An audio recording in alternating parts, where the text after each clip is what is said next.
Ok, buenos días, ¿cómo están? ¿Cómo amanecieron? ¿Estamos bien? Bien. Todo está bien, ¿no? Ok. Hola, sí, ¿está bien por acá? Ya, entonces estamos bien. Bueno, hoy tenemos una carrera un poquito larga por delante, porque vamos a ir hablando de este libro que se llama Creemos. Como movimiento nosotros empezamos siempre unidos por la misión, ¿no? La misión es lo que nos trajo, nos unió. Es una de las particularidades que tenemos como movimiento. Muchos movimientos de iglesias, muchas denominaciones están asociadas básicamente por su doctrina. Su doctrina es, digamos, de las cosas más importantes. O sea, no es que esto no sea importante para nosotros, pero es lo que es fundamental y lo que los une. A nosotros nos ha unido la misión, la pasión por la misión. Y es por eso que cuando hablamos en ciertas iglesias de nosotros, del mundo de Every Nation, ustedes van a escuchar diferentes posiciones sobre asuntos que no son fundamentales, ¿no? Hay iglesias nuestras que, por ejemplo, no consideran que una mujer debería pastorear. Eso es normal dentro de nuestras iglesias. Y también es normal que hay iglesias en las que consideran que una mujer, por supuesto que puede pastorear. ¿Por qué? Porque eso no es algo fundamental. O sea, nuestra comprensión de la palabra de Dios no se va a destruir porque una mujer pastoree o no. Eso no es algo fundamental, ¿no?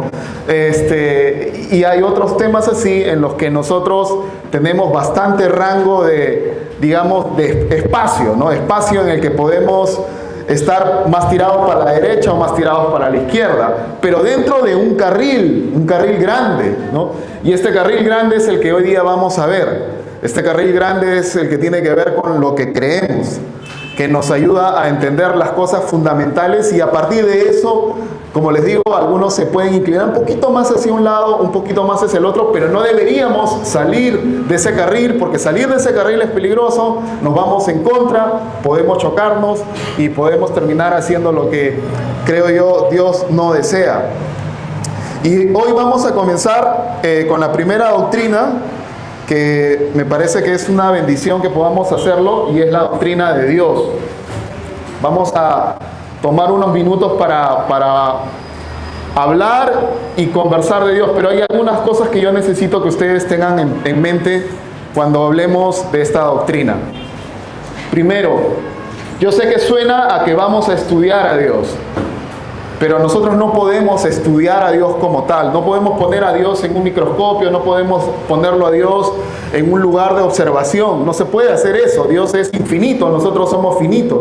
Es imposible que algo que es minúsculo pueda entender lo que está pasando alrededor, y que es gigante, es inmenso. Eso no se puede hacer. Lo que sí podemos hacer es entender lo que Él nos ha dicho de sí mismo. Y eso es lo que vamos a hacer. Vamos a tratar de comprender lo que Él nos ha dicho, porque es la única manera de entender y de conocer a Dios, que Él se revele. Si Él no se revelara, nosotros estaríamos en la más completa y profunda ignorancia. Como una hormiga no tiene ni idea de cuando un dedo la aplasta.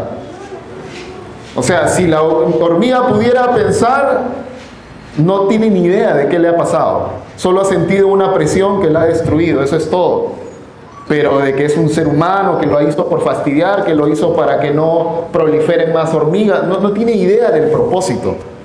A no ser que un ser humano aprenda un idioma de hormigas y pudiera comunicarse con ellas para que recién pueda entenderles. Si algo así pudiera ocurrir, entonces tal vez la hormiga pudiera entender algo de lo que ha pasado. Ese es exactamente lo que Dios ha hecho con nosotros. Nosotros somos las hormigas, por si acaso. Por si acaso. Pero entonces, como vamos a descansar en lo que Él nos ha dicho de sí mismo, lo que Él considera que debemos conocer de Él, lo que Él considera que es necesario y que es suficiente también, que lo vamos a ver cuando hablemos de las Escrituras, vamos a orar.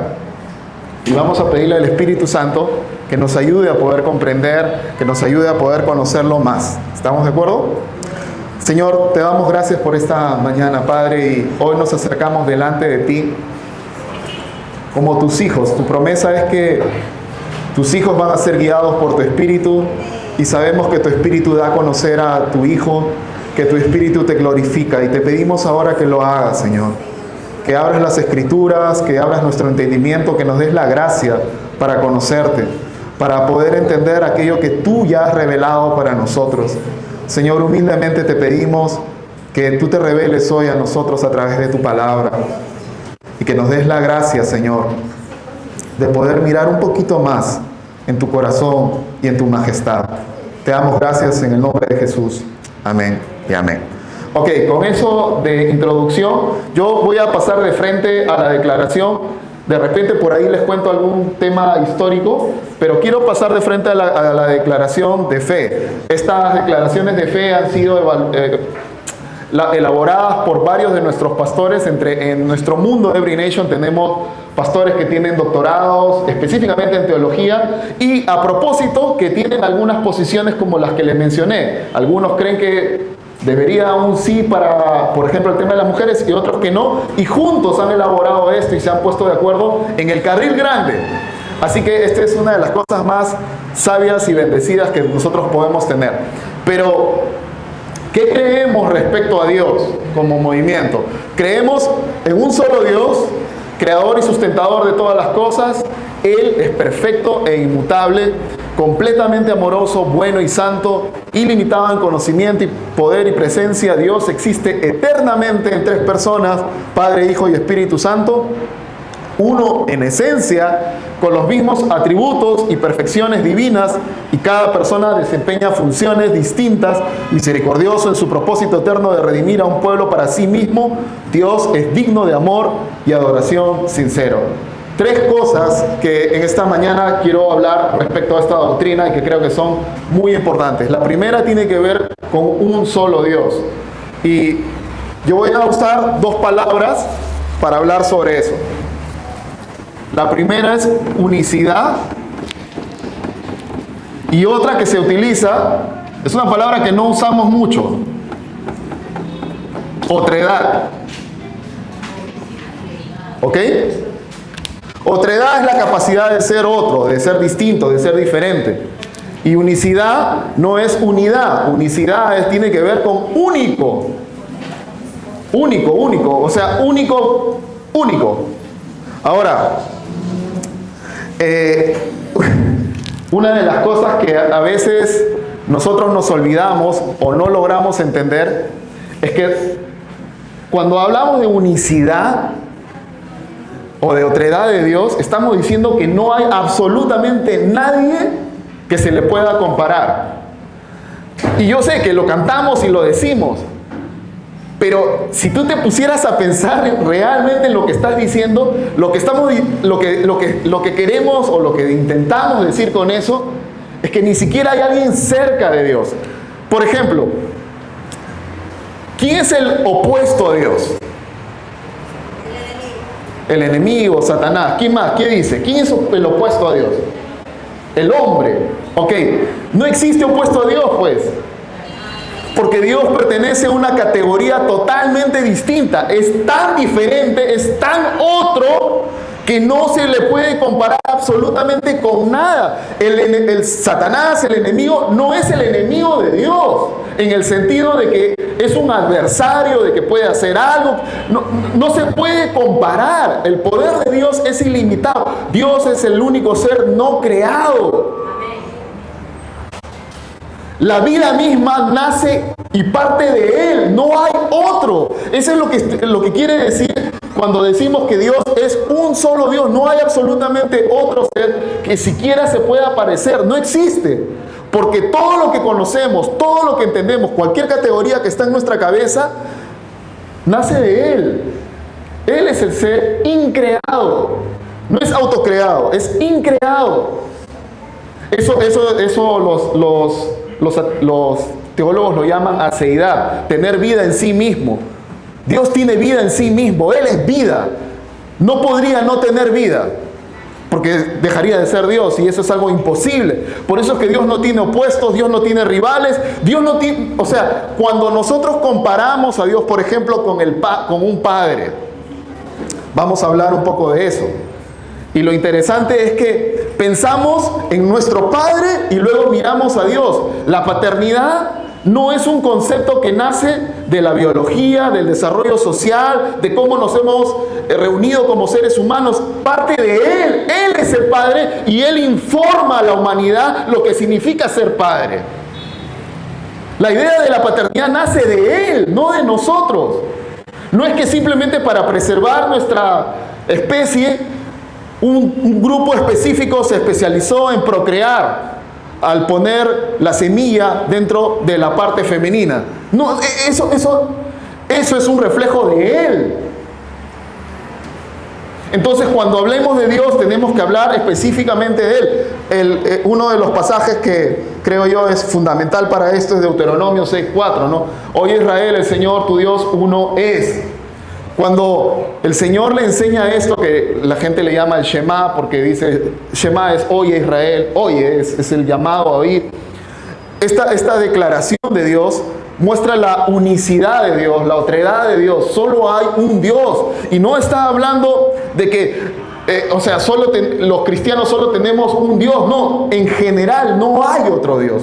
Cuando la gente se burla y compara a Dios con otros dioses de la antigüedad, no tienen idea de lo que están hablando porque no conocen a Dios. Dios es otro, es único, no hay comparación. No se puede comparar a Dios.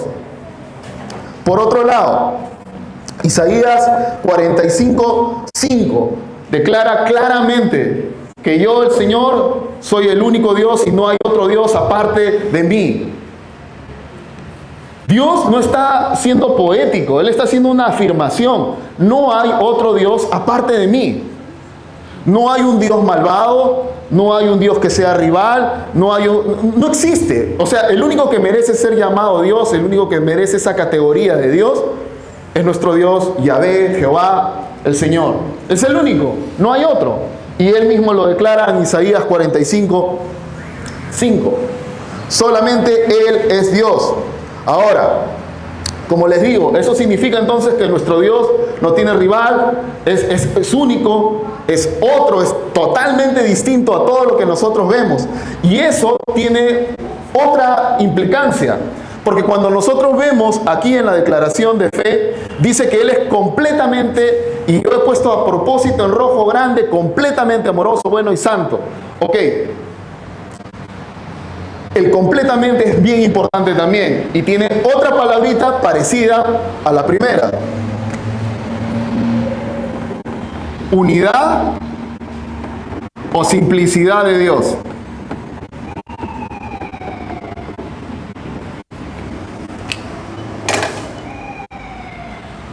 ¿Qué significa la unidad de Dios? Esa es otra palabra, no es lo mismo que unicidad o simplicidad de Dios. Hoy día simple para nosotros significa algo que no es complicado, ¿no? Muy fácil, muy sencillo, ya, ok. Y acá un paréntesis, ¿no? Los primeros cristianos tuvieron que encontrar palabras para explicar lo que ellos entendían de las Escrituras. No teníamos palabras. O no sabíamos cómo decir, cómo todo esto que se estaba observando de Dios, ¿cómo lo llamamos? Bueno, ellos usaron palabras que en su época evidentemente significaban algo distinto a lo que significan para nosotros. Simple es algo que no está compuesto de partes. Esa es la idea detrás de simplicidad. No está compuesto. Es decir, es una sola cosa. En esencia es una sola cosa. No se le puede dividir, no se le puede separar, no se puede reproducir porque es...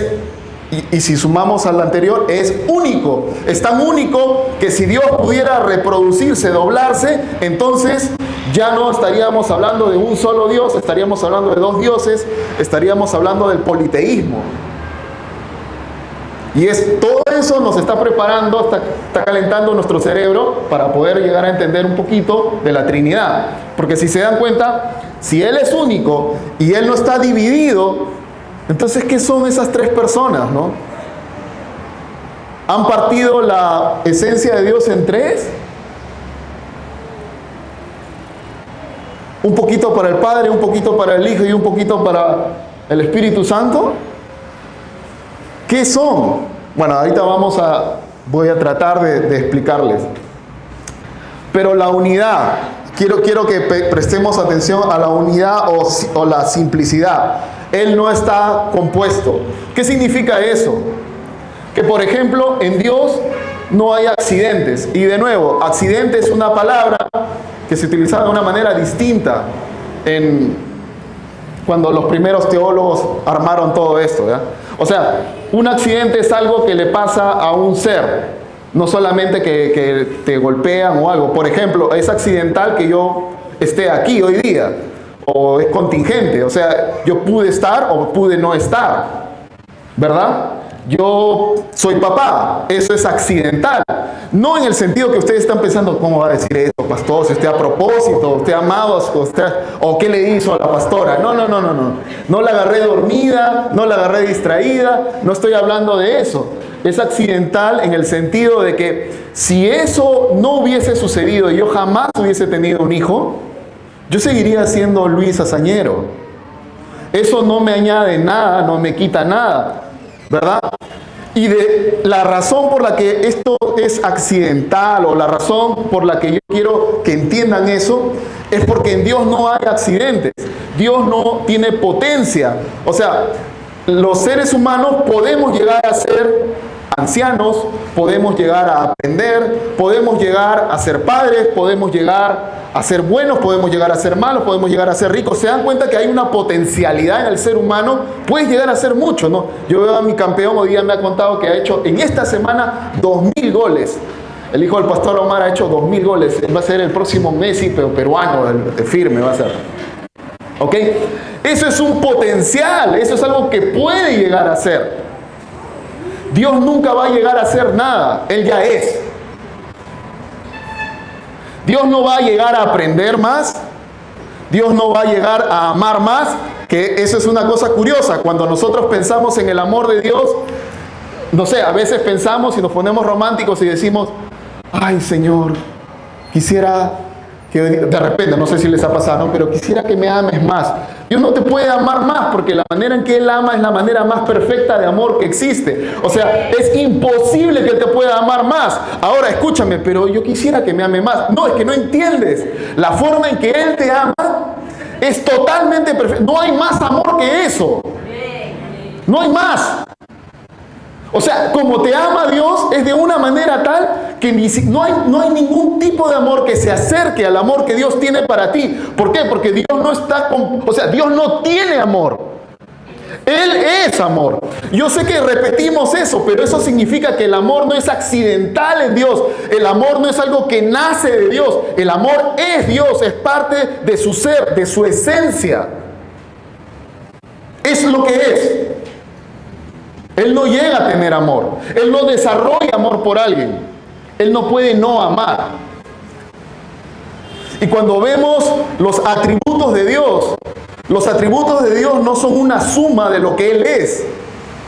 Son iguales a su esencia. O sea, cuando la Escritura nos habla de la justicia de Dios, Dios no podría no ser justo. Cuando nos habla de amor, tampoco podría ser. Es imposible. Yo puedo dejar de ser justo, y para poner un ejemplo de lo que, según la línea en la que hemos estado yendo, yo puedo llegar a ser injusto y seguiría siendo Luis Azañero. Posiblemente, dependiendo de la injusticia que cometa, tal vez pueda seguir siendo pastor. O sea, yo sigo siendo quien soy, aun si soy injusto.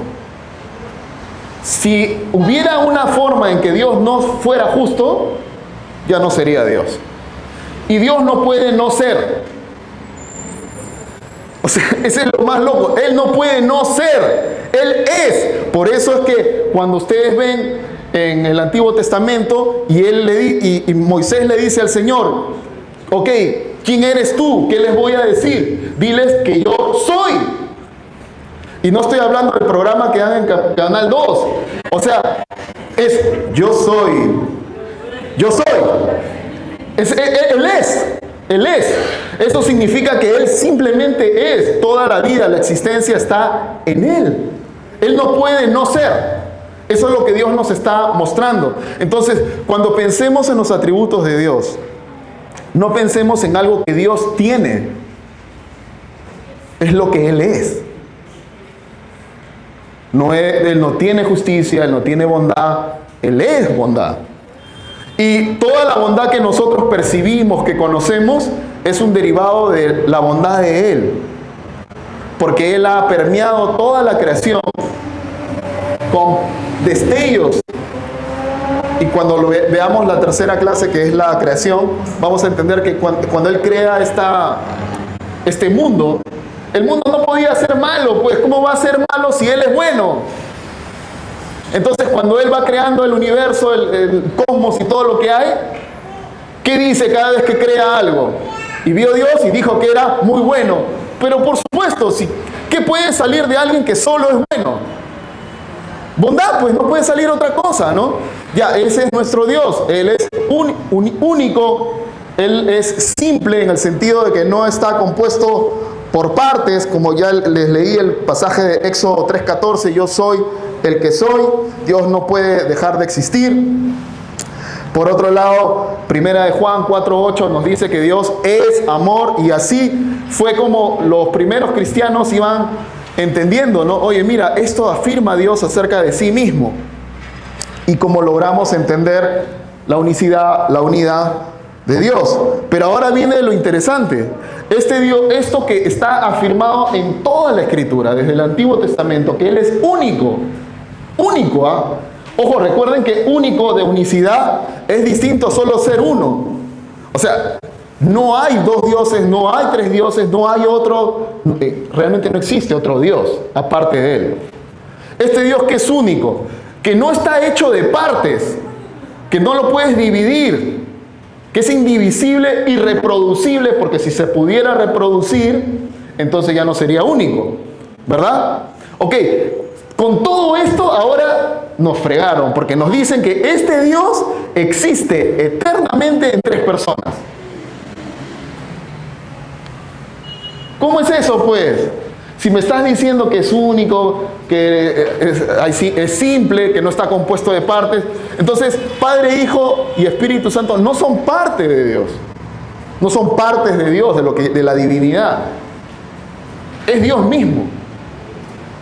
Y voy a tratar de ayudarles a comprender un poquito acerca de la Trinidad. Para empezar, la Trinidad no es algo que se le ocurrió a los cristianos muchos años después. Claro, tuvimos de nuevo que desarrollar un lenguaje, una forma de comunicarnos para poder explicar lo que se encontraba en las Escrituras.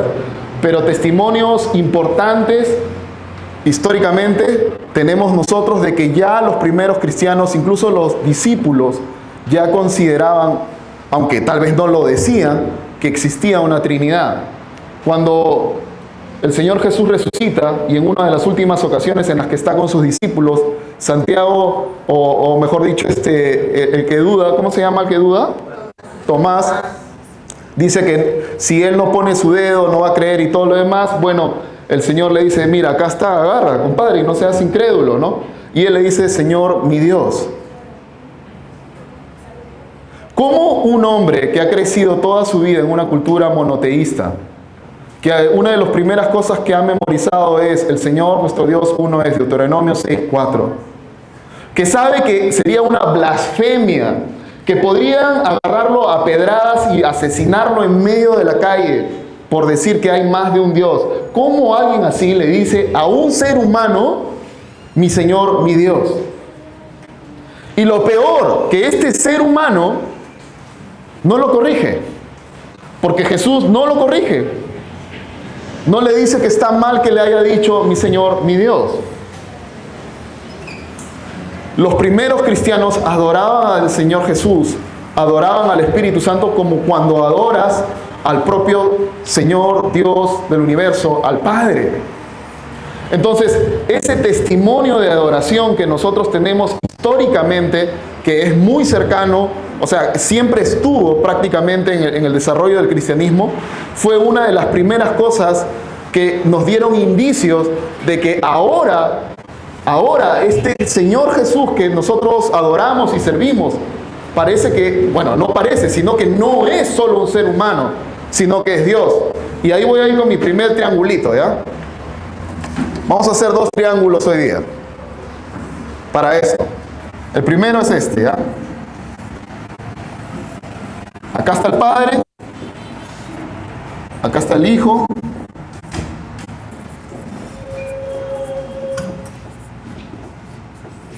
y luego voy a hacer la declaración final de qué creemos respecto a la Trinidad. Escúchenme, lo que nosotros en la cristiandad hablamos acerca de la Trinidad es finalmente, yo podría decir, el resumen, la sintetización de todo lo que han venido diciendo los primeros cristianos hasta hoy en día, los cristianos ortodoxos, ¿no? En el sentido de que se adhieren a la palabra de Dios. ¿Ok? Pero no es una explicación que satisface todo, ¿ah? ¿Por qué? Porque Dios pertenece a una categoría tan diferente que no tenemos con qué compararlo. Los seres humanos aprendemos comparando cosas. A Dios, ¿con quién lo puedes comparar? Con nadie. Solo puedes aceptar lo que Él dice de sí mismo. No hay otra. ¿Se dan cuenta? Ok. Y lo primero que nosotros podemos saber es que el Padre ha engendrado al Hijo. Eso es algo que está en las Escrituras, y eso fue una de las grandes de las grandes discusiones que hubo en el primer siglo, en los primeros siglos. ¿Cómo que lo ha engendrado? Hay 2 posibles ideas respecto a cuando algo es engendrado. Número 1 es que esta persona que ha sido engendrada es de la propia esencia de tu propio ADN. Hoy día podríamos usar eso, ¿ok? Para hablar como de esencia. Y lo segundo es que ha tenido un origen, ¿no? Que ha llegado a nacer en un momento. Arrio, el famoso Arrio, los arrianos pensaban que Jesús había sido engendrado en algún punto de la historia. ¿Por qué? Porque ellos querían preservar la unicidad del Padre. No puede haber otro Dios, pues. Entonces, solo el Padre es Dios, el Hijo no. Pero cuando nosotros vemos el testimonio de las Escrituras, nos muestra que efectivamente el Hijo realmente es Dios. Nosotros podemos leer una y otra vez el Nuevo Testamento y nos damos con la sorpresa de que, por ejemplo, Jesús perdona pecados y lo quieren asesinar. ¿Por qué? Porque dicen, solo Dios puede perdonar pecados. Jesús hace cosas que solamente Dios puede hacer. Cuando Jesús habla de sí mismo, habla como si Él fuera un ser eterno, y de hecho lo es. Entonces, ¿quién es este ser? Bueno, es el Hijo, que para cuidar y entender bien el concepto, los padres que estuvieron conversando en el primer concilio de Calcedonia, ellos dijeron, el de Nicea, finalmente dijeron que es eternamente engendrado. O sea, así como tú no puedes separar, por ejemplo, cuando tú prendes y escúcheme, no va a haber ninguna analogía que sea perfecta. Ninguna analogía, porque Dios pertenece a otra categoría. Lo voy a hacer repitiendo, ¿eh? Él pertenece a otra categoría. Entonces, de las analogías solo hay que agarrar un pedacito. Si yo prendo, por ejemplo, una vela, al prender la vela, el fuego y la luz son indivisibles, son automáticos. Al hacer uno, sale el otro, ¿verdad? Ilumina el espacio. O sea, no hay manera de que si yo prendo una vela, no haya luz, pues. Y no hay manera de que si yo prendo la vela, no haya fuego. Las 3 cosas suceden a la vez. ¿No es así? Hay luz, hay calor, hay fuego. Ok. ¿Quién fue primero? ¿La luz o el fuego? ¿Quién fue primero? ¿La luz o el calor? No hay forma, pues, porque todo sale al mismo... Ya, cuando hablamos de que el Padre ha engendrado al Hijo desde la eternidad, estamos diciendo eso.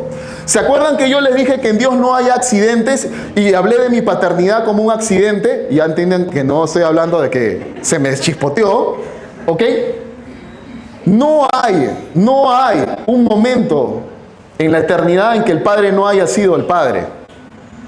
O sea, Dios no llegó a ser Padre de Jesús. Él siempre ha sido el Padre. Y por lo tanto el Hijo siempre ha sido Hijo desde la eternidad. Cuando tú lees Juan Es sorprendente ver el tipo de unidad que Jesús dice que tiene con el Padre desde la eternidad, desde siempre. O sea, si yo no fuera papá, yo seguiría siendo yo.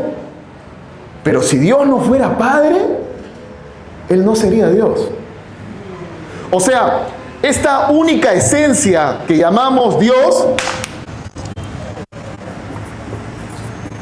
esta única esencia que nosotros llamamos Dios, siempre ha existido como Padre, como Hijo y como Espíritu Santo. Y del Padre siempre ha procedido Él ha engendrado eternamente al Hijo. No es que le ha entregado nada, no es que lo ha hecho algo, simplemente cuando hablamos de Padre e Hijo es porque eso es lo que dice la Escritura que son. Y pone, o sea, estas relaciones que ellos tienen no son relaciones como las nuestras, se llaman relaciones sustanciales. O sea, es la manera en que la sustancia de Dios, la esencia de Dios vive. La manera en que la esencia de Dios vive es como Padre, Hijo y Espíritu Santo. O sea, hablar de esencia es lo mismo que hablar de Trinidad. Y hablar de Trinidad es lo mismo que hablar de esencia. No lo podemos separar, es lo mismo. O sea, no podría Dios no ser Padre. Para ponerlo más sencillo. ¿Se dan cuenta lo alucinante que es hablar de Dios como el Padre? Entonces, el Padre ha engendrado al Hijo por la eternidad. No hay un momento en que no ha sucedido. El Padre ha enviado al Espíritu Santo.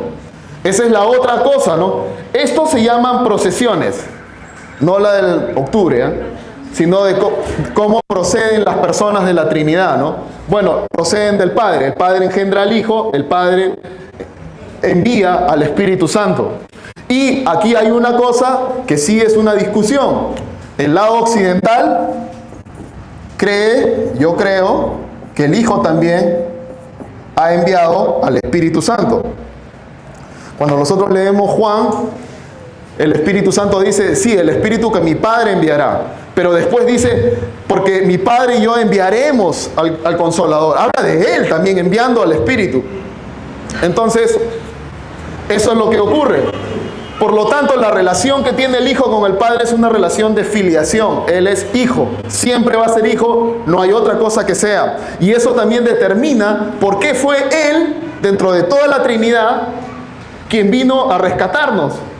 Porque solamente el Hijo podía ser enviado, pues. No podía ser, en este caso, el Espíritu Santo. Porque el Hijo es el único que puede dar a conocer al Padre, porque es el único que conoce al Padre íntimamente, es la razón del Padre. ¿Ok? Entonces, el Hijo es el Hijo, bueno, filiación, y aquí lo que vemos es una manera de envío, ¿no? Envío tanto del Hijo, envío tanto del Padre. Y esto se ha manifestado aquí con el Hijo cuando Él se ha hecho carne. Cuando nosotros leemos en Juan capítulo 1, versículo 14, ¿se acuerdan lo que dice ese versículo? Es recontra famoso. ¿Ok? ¿Se acuerdan? Habla de la encarnación, ¿no? Como el Verbo se hizo carne y habitó entre nosotros. ¿Ok?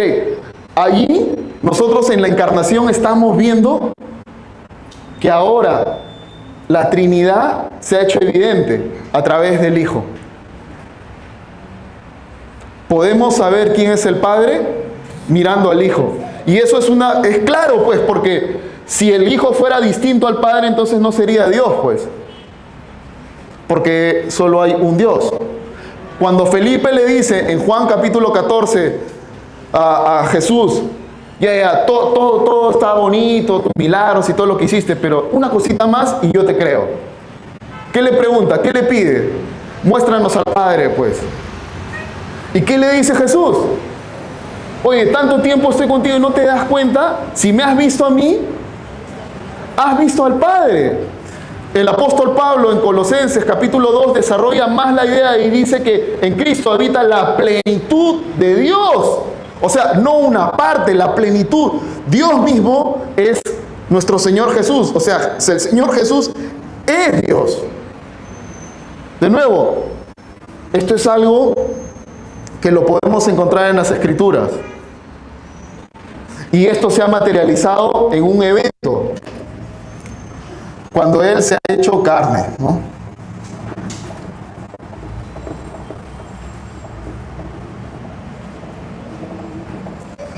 Pero algo más ocurrió. Después que nuestro Señor parte y se va al cielo, ¿qué ocurre? Él envía el Espíritu Santo en Pentecostés.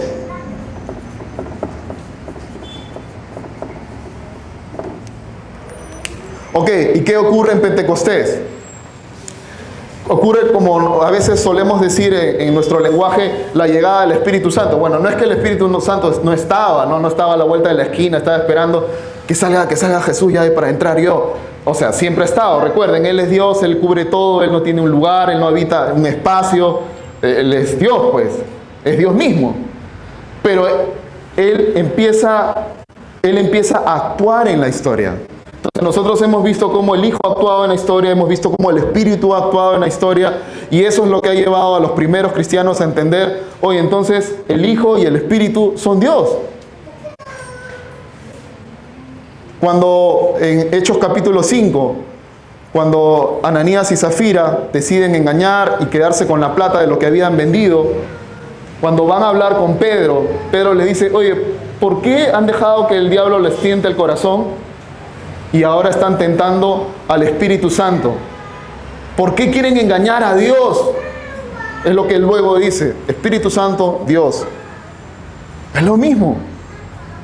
Entonces, lo que nosotros sabemos, lo que podemos afirmar es que este único Dios siempre ha existido y siempre existirá como Padre, como Hijo y Espíritu Santo.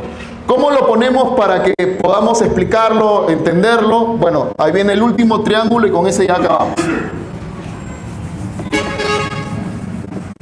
Esto es algo que en la época medieval lo desarrollaron y le llaman el triángulo, el escudo de la fe, ¿eh? Acá está el Padre, Hijo,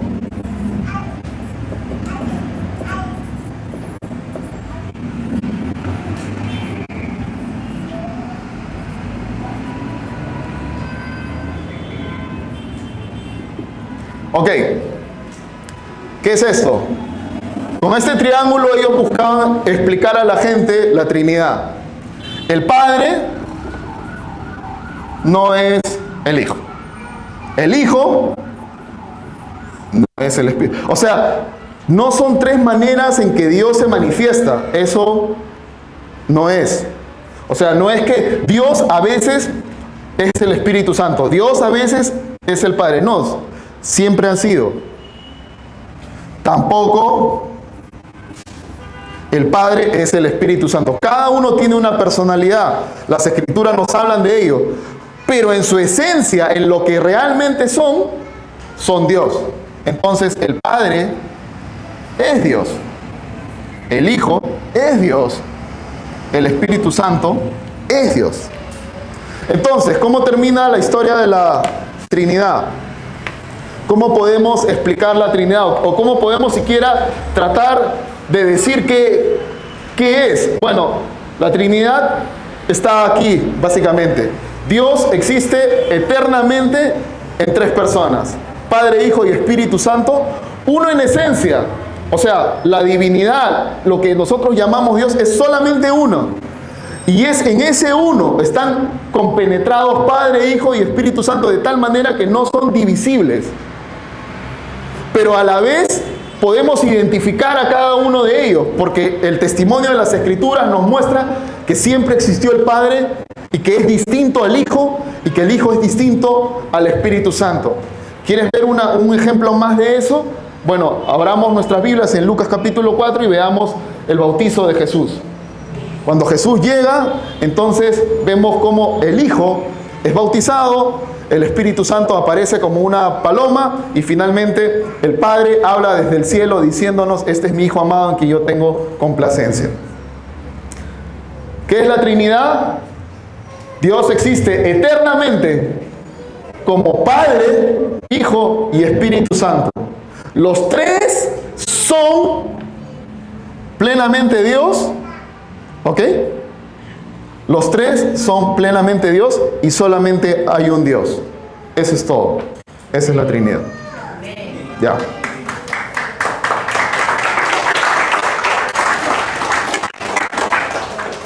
Tenemos una pregunta para que la discutan entre ustedes y luego vamos a abrir un espacio para preguntas y respuestas, porque supongo que deben tener algunas preguntas. Pero la pregunta sencilla es esta, ¿no? ¿Cuál era tu comprensión de la Trinidad en el entorno en el que creciste? ¿Se hacía más hincapié en alguna persona de la Trinidad? ¿Cómo influye eso en tu vida devocional actual? O sea, cuando tú oras, ¿con quién te sientes más conectado? Y ahora que entiendes o sea, no es que sí son tres personas distintas, pero es un único Dios. ¿Cómo se ve eso en tu vida, ¿no? Como seguidor de Jesús, como seguidora de Jesús. Es bien difícil hablar de algo tan grande en tan poco tiempo, ¿no? Entonces uno tiene que tomar decisiones acerca de qué cosa decir y qué no. Pero espero que al menos les quede claro, ¿no? Que solo hay un Dios que vive eternamente como tres personas, y esas tres personas son plenamente Dios, y solo hay un Dios. Ok, ¿alguien tiene alguna pregunta? Creo que vamos a abrir un tiempo de preguntas, tal vez 2, 3 personas, no sé. Si alguien tiene alguna pregunta o algo sobre esto. Sí, Paula.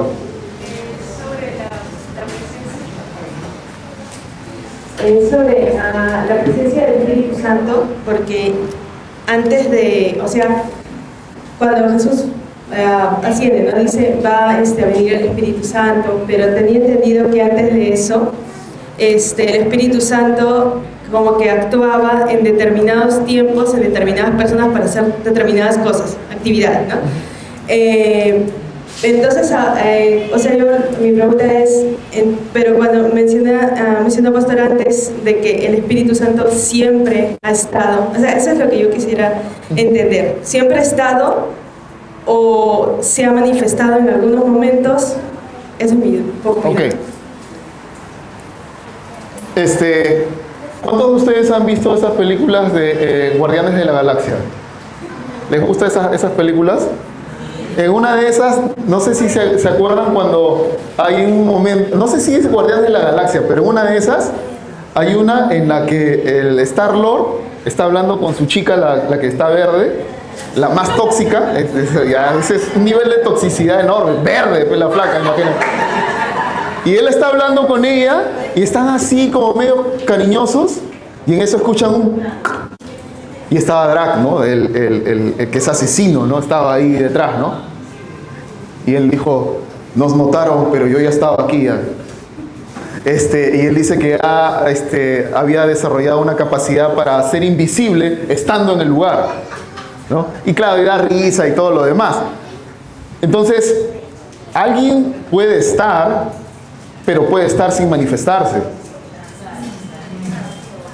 O sea, yo podría estar en algún lado y tal vez no has notado que estoy aquí, o no me he hecho notar, o no era necesario que yo participe, ¿no? Simplemente estoy, pero que no me manifieste no significa que no esté. Son dos cosas distintas, ¿no? Entonces, el Espíritu Santo siempre ha estado. Cuando nosotros vemos Génesis capítulo 1, versículo 1 y 2, dice que el Espíritu de Dios se movía sobre la faz de las aguas. O sea, siempre ha estado. Ahora, el papel que él desempeñaba, ahí viene, bueno, ahí tendríamos que hablar ya no de las procesiones, sino de las misiones, ¿no? Porque el Padre es el autor intelectual de la salvación es el Padre. El Señor Jesús es el que la ejecuta, y el que la aplica al creyente es el Espíritu Santo. O sea, el que la hace efectiva. Pero entonces necesitábamos, en la narración bíblica, en cómo se ha ido desarrollando la historia bíblica, necesitábamos que pasara cierto tiempo hasta que llegara, como dice en el libro de Gálatas el apóstol Pablo, que llegara el Señor Jesús en el momento indicado, nacido de mujer. Cuando llegó ese momento indicado, llegó Él, y luego se preparó el camino para que finalmente puedan enviar al Espíritu Santo. Pero de nuevo, esa es una forma de decir, el Espíritu Santo siempre ha estado, pero enviar a que cumpla su misión de aplicar la salvación que había sido ganada o ejecutada por medio del Señor Jesús al entregar su vida. Tanto su vida, su muerte y su resurrección son parte de la expiación, de la salvación, ¿no? Entonces, no es lo mismo no estar que manifestarse, ¿no? Sí es cierto, Él se manifestó poco en el Antiguo Testamento, o no tanto como lo vemos sobre todo en el libro de Hechos, pero no porque no haya estado, sino porque el rol y el papel era distinto, y porque la revelación se iba preparando. O sea, Dios, a través de todo ese transcurso de miles de años, fue preparando a un pueblo para que pueda entender y comprender qué es lo que Él está haciendo. De nuevo viene nuestra analogía de la hormiga, ¿no? O sea, Él tuvo que hablarle a hormigas poquito a poquito, ¿no? Para que ellos puedan llegar a entender una vez que nazca nuestro Señor Jesús. Él es el cumplimiento de todo lo que la Escritura nos ha dicho, ¿no? Y está preparados para eso, ¿no? Al momento de uno orar, hay momentos donde uno siente que está excluyendo a alguna de las personas, o bueno, a dos de las personas. Uh-huh. Entonces, la Biblia nos indica, hay limitaciones o indicaciones al momento de orar hacia quien nos dirigimos, y si es que hay algunas funciones en las cuales debemos dirigirnos a ciertas personas. Ya, me maleaste, ¿ya? Porque eso sería explicar todo lo que no he podido decir hoy día, pero tienes razón, tu intuición es buena, o sea, lo que estás pensando es correcto, ¿no? Nosotros oramos al Padre por medio del Hijo a través del Espíritu Santo, ¿no? O sea, de nuevo, siempre nuestra relación es trinitaria. No hay manera de dejar a uno fuera de la película, por decirlo así.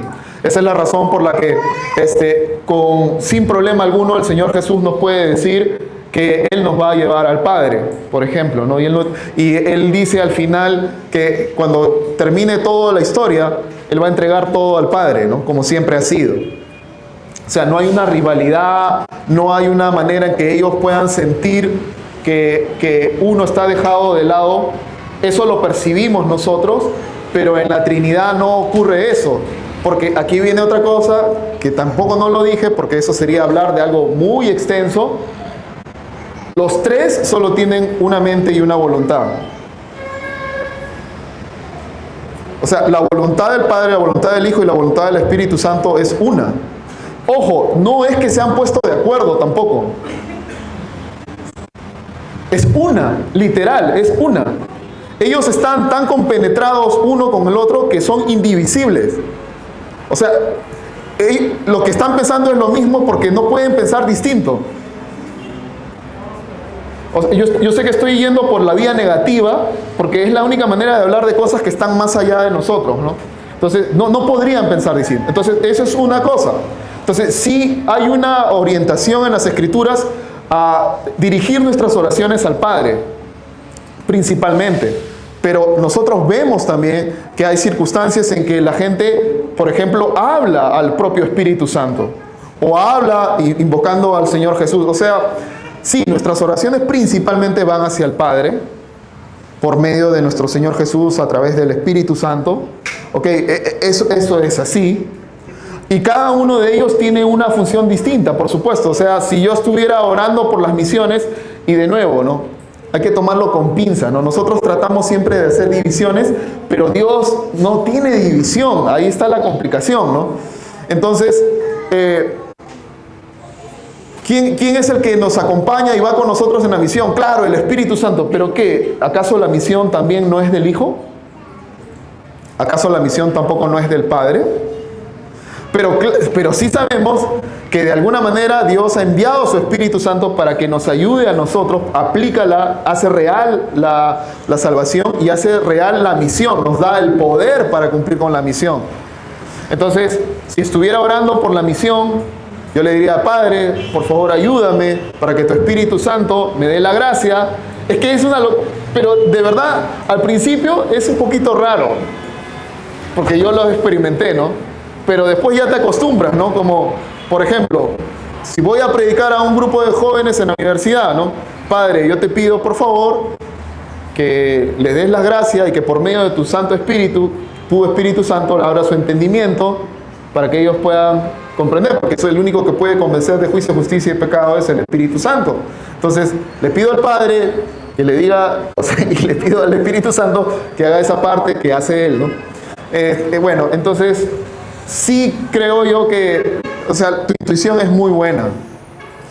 Y se va a ir desarrollando, pero lo que sí les quiero animar es a no tener miedo, ¿no?, de dirigirse a la Trinidad, sea al Padre, al Hijo, al Espíritu Santo. Ellos no están compitiendo. No hay una competencia interna. No es que uno es más que otro, ¿no? Solo hay un Dios. ¿Ok?